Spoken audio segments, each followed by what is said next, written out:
All right. Good morning, everybody. Thank you so much for being here. My name is Mana Nakagawa, and I'm going to try to kick us off this morning. We would first really like to take the opportunity to thank the US-Japan Council for investing just so much time and so many resources into developing diverse leaders for our organization, and for also giving us the time and the stage to talk about this really important topic with you this morning.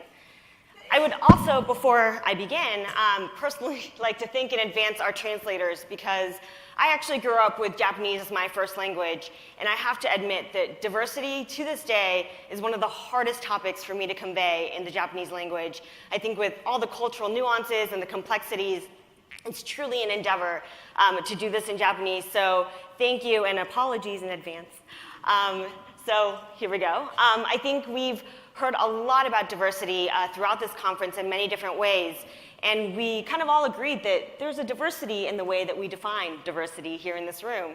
So I just want to take a quick moment to level set all of us. If we could just take a minute within yourselves to ask, how do you define diversity in your own lives? So some of you might immediately start to think of gender. Some of you might think of nationality or age or where you live, your educational background. And we all address diversity and relate to diversity in different ways depending on how we grew up. For me, I work in technology. As Dana said, I work at Facebook. And as a company, we think of diversity as cognitive diversity. And that means all the ways in which we as individuals think differently about the world. Now, this is really important for us as a company because at Facebook, our fundamental mission is to make the world more open and connected and to bring the world closer together through our platform. And so we're trying to literally reach the entire world through our work. And that inherently means that our employees, the people who are making Facebook, the platform, need to be equally as diverse as the global audience that we are trying to reach. We are certainly not going to connect the entire world by being a very homogeneous company that thinks a lot alike. So we work really, really hard on ensuring that our employees truly reflect a cognitively diverse mindset in all the platforms and the products and processes that we build. So I often get asked, so at Facebook and in technology, how do we advance diversity in the workplace? It's a really, really hard task, and it's taking a long time to move some numbers. And I have to think that, yes, companies and organizations are doing fantastic things in developing new diversity programs, instating new policies to make the workplace more habitable for both men and women. But I think we all know that policies and programs are only going to get us so far in the diversity space. Because at the end of the day, diversity and inclusion isn't going to be fixed by a product or an algorithm or a line of code. Diversity and inclusion is really about changing hearts and minds, right? It's done through people-to-people connections, and it's about understanding each other's stories that we can really come together. So the three of us are going to get a little down and personal today, and for me, diversity is not only a personal career choice for myself, but it's also something that is deeply rooted in my Japanese identity. So I grew up in the United States, but both of my parents are born and raised in Japan. So I grew up in a very traditional Japanese household, speaking the language, eating a lot of great Japanese food, and really growing up with traditional Japanese values of humility, gratitude, the importance of family. And I was very lucky to have parents who really encouraged me to pursue all of my educational passions, my career pursuits, and I was told I could go be whatever I wanted to be. At the same time, I also grew up around a lot of Japanese relatives who sent an unspoken but very strong message that there was a right way to be a good wife and a good mother. And that was, go be whatever you want to be in education, go pursue your career, go girl, right? And when it became time, focus on your family. And you really should prioritize your family. And great if you can do your career as well, and we want to support you in that, but your family is very important. So I grew up around a lot of sayings like, 子育ては3歳までが重要, right? It means your child really needs your mother until you're at least 3 years old.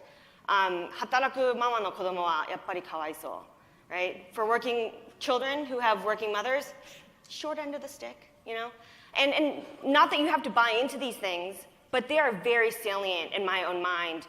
I'm also very acutely aware that women have these standards, but my brother, I'm pretty confident, was not told those things, right? So there was very much this dichotomy or double standard that I was very fascinated with very early on in my life. And so I essentially decided, well, I'm going to kind of pursue a career in this. And so I decided to pursue a PhD in sociology and education, and I wrote an entire dissertation on women in the workplace and in organizations. And I really have to admit that the more I study this topic, of course, the diversity policies and the programs that companies build are critical, but we're really not going to change diversity in the workplace unless we start to redefine diversity in the home, right? And if we're going to really demand for women to have leadership positions at work, I think we also need to empower men to hold some leadership positions inside the home. And I think that's really hard to do. It's not a new argument. We've been talking about the role of men and gender equality for a really long time. But let's admit that, change has been really slow. And I think part of that change is slow because, yes, we really like diversity. We really like the innovation it brings. But at the core, we truly value tradition. And I think it's our fallback. It's core to our values and who we are. So as much as I'm a feminist and a gender advocate, when I think about motherhood, I think about my own mother, who was a full-time mother, the best mother I, in my biased opinion, think anyone could have ever had, right? And so when I think of, can I be that mother that my mother was, I really want to do a career, and I don't think I'm going to cut out to be the mother that she was, and so maybe I shouldn't even try. And I hear a lot of my male friends saying, I really wish I could spend more time with my young children at home, but they haven't been able to break out of that mold. And so, traditions are really, really important and valuable, but I also think we can do better. I think that we can start to be open about the fact, or open-minded about the fact, that our values and traditions may not be the right answer for a sustainable future. And I think the next time we see a new model of motherhood or fatherhood or working professional, I hope that we as a community can really celebrate their courage and their challenge that it takes to forge that new model, rather than saying, I don't think that's the right way to do it. And I'm really proud to be a part of this Emerging Leaders program because I get an exposure to a huge diversity of opportunity. We represent, as a community, an incredible diversity of industries, of working styles, lifestyles, parenthood, the array. And I am truly inspired by every single one of my ELP members who are forging new models of success. So thank you to everybody for showing us the way. And I hope that the US-Japan Council can continue to engage us in these hard conversations. They're often uncomfortable ones because they're truly questioning our core value systems. But we really believe that tradition and innovation can coexist. And we think that diversity plays a really important role in that vision. So we hope that you come to us and talk to us and continue engaging us. And David, I'll hand it over to you. Thank you. Thank you, Mana. My name is David Kenji Chang, and I am an alum of the Emerging Leaders Program class of 2015 and a USJC board member. When I was thinking about my experience in diversity and inclusion, I realized that my most significant experience with it actually came from what might seem like an unlikely place, USJC and the Emerging Leaders Program itself. I'll explain more about what I mean, but first I think it might help to understand my story a little bit better. So in your conference books, there's one version of my story. It talks about my educational background, some of my accomplishments in my careers in financial investing and as a writer for fashion magazines. But it's not my whole story. It actually leaves out some of the most important parts. And that's the fact that for much of my life, most of my experience has been colored by feeling marginalized, misunderstood, and not comfortable in my own skin in most of the places that I've lived and I've worked. And so much of my experience has also been about searching for a community where I do feel whole and accepted. So I'm a quarter Chinese American, and I'm 3/4 Yonsei Japanese American. But my Japanese heritage has always been very core to my identity. But my family, where I grew up, was not very involved in the JA community, and there weren't very many JA families to begin with.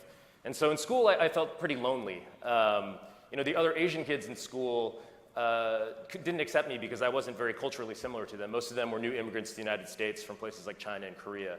And most of the non-Asian kids, which is the majority of the school, and most of them were white, didn't really fully accept me because they thought that there was something foreign about me, even though I was fourth-generation American. So I actually spent most of my young life wishing that I had been born white, just so that I could fit in better.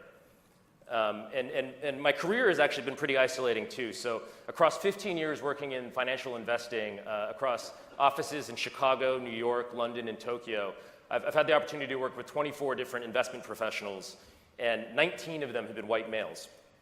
And outside of work, I've also struggled to find the community that I've always wanted. You know, I think most of us have an understanding about this, most of the people from the US anyways, that the Japanese American community is very fragmented. And whether that's because of our long history in the US, because of the war experience, because of generations of a desire for assimilation, the community is very fractured. It's really hard to find. So I remember when I was in college, I was taking a creative writing course, and I had pitched this idea of writing a documentary about the Japanese American community in Philadelphia and its history, and I was told that it didn't exist. So I actually tried to fill this hole with Japan itself. And when I was growing up, I didn't go to Japanese school, and so when I was in college, I studied Japanese at a torrid pace. I took 14 semesters worth of Japanese in 3 years. It is possible. And I love Japan. You know, I've lived here, I've worked here, and I visit here I've come here every year for about 2 decades now. But I also realize that I will never be Japanese. You know, I have relatives here in Tokyo who I love dearly and who love me, but I know that they're never going to consider me to be Japanese. They will always consider me to be an American gaijin. So all of that to say that for most of my life, I've felt like a fish out of water gasping for air. That is until I found USJC and the Emerging Leaders Program. You know, in many ways, it's been the master key that's unlocked a lot of the issues that I've faced in my life. So, first of all, you might not expect this of an organization that's primarily Japanese American and Japanese, but USJC and ELP have actually been a very, very refreshing source of diversity for me in my life. You know, members of USJC are diverse across a number of ways. You know, background, work experience, types of careers, ways of thinking, gender, and even ethnic background. So, for example, among the ELP alumni, about 50% of the group are of mixed race, and 60% of the group are women. And you know, we have our differences, but we always have this bedrock foundation of shared culture and mission for us to connect over. So we don't just accept diversity, but we embrace it and we celebrate it and we really connect through it. And so for someone like me who's felt disconnected for most of my life, in USJC I found the community that I'd always wanted. You know, it's been really amazing to have this huge pool of people who are like me, who I can look up to and live up to. You know, the first time I came to one of these conferences and I walked into the room and there were CEOs and partners and business founders who had such successful careers and were coming together for our community. It was incredibly inspiring. And amongst ELP, to have a group of peers who are really striving for the same things has been also incredibly inspiring and empowering for me. So one thing that I want everyone to keep in mind in this room is that even though we're in Japan right now, we can't forget the fact that being a member of this community, being of Japanese heritage, whether you're a man or a woman, in most of the world it means that you're a marginalized minority. And you know, study after study has shown that people are more successful and they believe more in their own potential when they have role models who they can relate to, people who look like them and sound like them and are like them. And so I know that USJC can have this effect for people from my own personal experience. And you need to look no further than ELP itself for an example of that. So you know, ELP isn't just a leadership program. For most of us, it's also an emotional experience. And it's emotional because after a lifetime spent, you know, wandering in the wilderness trying to find a home, a place where we feel safe and understood and surrounded by people who dream in the same voices that we dream in, we finally found each other. And knowing that I found this home gives me the strength to fight for diversity everywhere else in my life. You know, it inspires me to be successful in my career. It gives me the courage to put my voice out into the world in a stronger and more assertive way. It gives me the bravery to sit in front of you today and tell this story even. So I want you to know that, you know, USJC is a fantastic model for how to strengthen diversity and inclusion in the world. You know, on the one hand, when a group like this gathers together around a common passion and we have the full buy-in of everybody, our differences are a unifier rather than a divider. And secondly, you know, safe spaces like this where marginalized people can feel whole and valued are really inspiring and empowering. So successful individuals like everyone who are gathered in this room today, people with influence and voices in your communities and organizations really do need to fight for greater diversity of thought, of voice in everywhere that we live and we work. But we also can't forget how important safe, diverse spaces like USJC are for inspiring, strengthening, and empowering people who are just like me and all of us. And so hopefully we can all lend a hand to a lonely kid like me and pull him into the light. So thank you, and now I'd like to hand it to Nicole.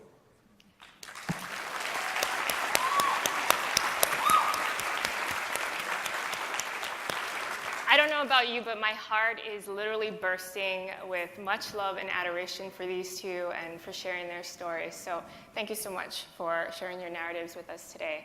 So aloha! I figured why not? It's the end of the conference. My name is Nicole Alana Toshiko Kaolana Okoi Melin Velasco. And I know, trust me, that's the end. And I'm from Hawaii. And as you can tell, I am ethnically diverse, but for the entirety of my life, I have most closely identified with my Japanese and Hawaiian ancestry in the beautiful way that those two cultures have melded together over the last 150 years since the first Japanese immigrants landed on the shores of Hawaii. 2 years ago, I decided, although I thought, well, I think I know my ancestry, but I thought, hey, why don't I do a genetic test? And so I did one of those very popular genetic kits, and I received the results back, which revealed, to my surprise, that I actually have genealogical ties to everywhere in the world except for two places, Australia and Antarctica. So we just happened to miss the boat on those last two. And I'm sure you're asking yourself, Nicole, how does someone so ethnically diverse find her place in the world? And I will say that my sense of identity, my sense of self, and my fulfillment in my life really comes from two sources. So as you know, I'm from Hawaii. I was born and raised in Hawaii. And for those of you who have visited or are also from Hawaii, I'm sure you'll agree that the most isolated archipelago in the world has become this place where people of all shapes and sizes, colors and creeds have been able to find community and to build a sense of home. It's a very unique place that I hope all of you have a chance to visit if you haven't been yet. And over the course of time, our population has also evolved to the point where someone who looks like me isn't so different anymore and is rather quite the norm. The second most central piece to my identity and my sense of self really is my family. So like many of you, your parents were instilling values that were core and fundamental to your being. For me, my family focused on aloha, on honesty, integrity, kindness, honor, and gratitude, to name a few. And building those values really became my compass, the way in which I was going to navigate and approach the rest of the world, how I was going to engage with people, and how I was going to engage in both business and as well as in my professional life. Now, with that compass, I happened to go to university in New Jersey, and it was the first time that I realized that maybe my ethnic composition was actually confusing or concerning to other people. And I remember maybe it was about the first week of school, and my freshman year roommate, we only just met, and so we didn't really know each other. And she looked me in the eyes and she said, "What are you?" Right? So as you can imagine, given the way that I was raised and the fact that that wasn't really a part of the conversations in our home, I found her question so odd. But I figured, maybe we can be friends, so I should probably give her an answer. She deserves one. So I looked her back in the eyes and I said, "I am a human." And to be fair, it wasn't sarcastic, but it really was the best answer that I had to give her. And then upon further reflection, I realized that it was the first time in my young adult life and in my awareness where I experienced someone's desire to make my otherness more important and more valuable than my humanity. It blew my mind that she was more concerned about figuring out what made us different rather than putting energy into discovering what made us similar. And so I really do offer to the chorus of my colleagues and the stories that they shared this idea that diversity and inclusion is a practice and not a perfection, but a daily practice where we're invited into the opportunity to leverage our sense of discovery and our curiosity to learn about what makes us unique. And then with that learning, channel that energy into finding ways to build relationship. and to strengthen that connection and that bond. And I really do want to applaud all of you here today. For the past 2 days, that's exactly what we've been doing, building connection and strengthening bonds. So we're going to transition into a quick roundtable discussion with a couple of questions for each person. And so I'll be sending a question over to Mana. And Mana, thank you so much for sharing your narrative and being vulnerable and introducing a concept that may actually be the first time that I know for myself, this idea of diversity in the home is perhaps a concept I never heard formalized that way. You also mentioned that there are some models for new success in the home, and I would just love to hear a little bit more about those models. Yeah, thank you, Nicole. I have to admit, I don't know what those new models of success look like. I was kind of hoping all of you had the answer. But I actually do think, we do need to share more about what these alternative models might look like. I think if we can start to piece together different models that do work, we can start to reimagine what traditions and values and working styles and family styles might look like. I will have to say that the things that do break my heart in my day-to-day are when, like I said earlier, I have my very close male friends or people in my family who say, I really wish that I, as a father, could be more involved at home. I just don't think society is ready for that yet, right? And there's such a desire that is disconnected from the reality that we live in, and I just think we can do better than that. I also think it breaks my heart when we give a lot of credit to dads for babysitting. It's like not really babysitting when it's your own child, but there's this sense that we assume one side does it more than the other. And I'm not saying shame on you fathers, I'm saying we should give men more opportunity to really thrive and lead in the household. I know I have a partner at home and we don't have children, but he is a very equal partner and he does housework way better than I do. And I tend to hide behind that, but it is true that he is better at that, and I learn a lot from him. And I just think if we can just step outside of our own models of what tradition looks like and what we are used to, I do think we can develop a new model of both tradition and innovation and diversity together. But actually, David, I would love to hear from you from a Japanese male's perspective. How can we better empower men to have these conversations, to be more engaged, to be partners with us in this endeavor? Yeah, Mona, it's a good question. I think that there's a couple things that I would say. The first thing is, whenever we're approaching this discussion, there's framing devices that we can use to help people sort of step back and widen their scope of it a little bit. So, for diversity, I know that for USJC and for really the broader global conversation about diversity, there's been a lot of focus on gender diversity in recent years. But I think it's helpful for bringing people to the table to understand that diversity isn't just along gender lines, just along race lines. Diversity can mean diversity of experience, socioeconomic experience, political views, religious views, and in that sense, it's more of a human issue. It's not an issue that's divided along some line. So everyone should be welcome at the table.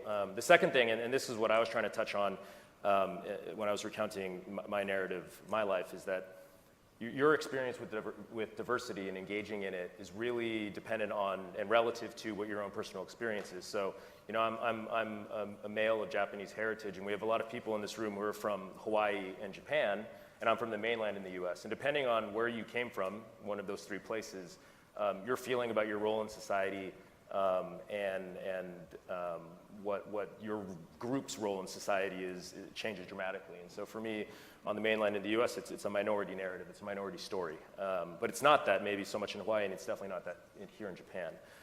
And so I think understanding that just because you have a certain marker relative to some conversation doesn't mean that you don't have the tools to address that conversation. And so I think with those as the framing devices, when we think about the two sides coming to the table, on one side of the table, there's work to be done on both sides. And on one side of the table, I think, again, doing that work to understand who it is that you're trying to invite to the table, and understanding what point of view they're coming from. And then two, just being very welcoming and acknowledging the fact that it's an uncomfortable conversation always to talk about diversity is helpful. And I think on the other side of the table, for the people who are coming, whether it's a man, whether it's someone, whether it's, if we're talking about race, whether it's a person of Caucasian descent, I think approaching the table with empathy, understanding, trying to frame this conversation in a way where you are thinking about a place that you feel misunderstood or marginalized would be helpful. And just generally knowing that this is going to be an uncomfortable conversation goes a long way. And so to you, Nicole, on that, diversity and inclusion is by definition about otherness. It's about difference, and it's about discomfort. So what would you say to this room of leaders? How would you advise them in trying to bridge the differences between people and have them rally around their differences rather than having them be dividers? That's a good question. So let's get it out of the way. Diversity and inclusion is not easy, right? If it were, we probably wouldn't be having this panel and we just kind of sail off into the sunset together. But for all of us in the room as leaders in our organizations or our businesses, it really is your kuleana, your responsibility to implement these principles in your space and for your teams. And so there are many competencies that I think would be useful in leadership to be able to implement diversity and inclusion. But in the time that we have left, I'm just going to offer one that I have found very central and very important, and that is to hold to purpose. Hold to purpose. I think that's one of the things that is so important. And when you're having a diverse discussion and there are many different people in the room, let's say you've done the great job of you've got the diverse voices, everyone has an opportunity to share and to participate, but it's mayhem, right? You're just having this wild discussion and you don't really feel like you're advancing on your goals or you're making progress towards where you want to end up. And so you as the leader really have the responsibility to intervene skillfully, to really call for the question and perhaps ask, why are we here? Or another way of saying it is, what is our purpose? And what that does is it resets the tone, and it also reaffirms the goal collectively so people understand why they're even in the room together. And again, I would say that that's something that we've been doing for the past few days. Diversity is a team sport. And so all of you have actually been demonstrating your ability to hold to purpose by committing to being here for these past 2 days. You're showing your commitment to US-Japan relations. And to one of the things that Irene said on day one in her opening speech was to take the step to create friendships, to build connection, and to strengthen the bonds. And that's something that I think if we hold that purpose, then we're really going to find success in the long run. Alongside my colleagues, and at this time, with the time we have left, I would really like to ask for all of the emerging leaders, the Tomodachi and the associate members to please stand, because you're very important to us as well. So please rise.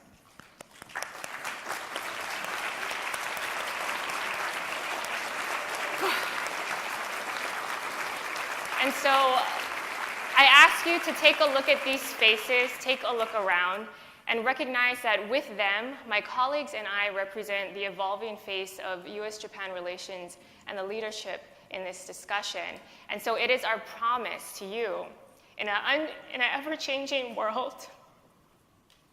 Forgive me, I read the news this morning and I was shocked by some of the stuff that I saw. And when I feel down, I look at these individuals. I look at my friends, I look at this community, and I realize that there is still hope. That our ability to stand together, to collaborate and look out into the future, and to move as one is so rare. So continue to hold to that purpose. Make it important, as you have today and every day as you move on, wherever you are from. So mahalo for your time. Forgive me, I had tissues somewhere. But mahalo, thank you so much for your time. And may this be an opportunity or the launching pad for how you decide to include diversity and inclusion in your life as well. Thank you so much.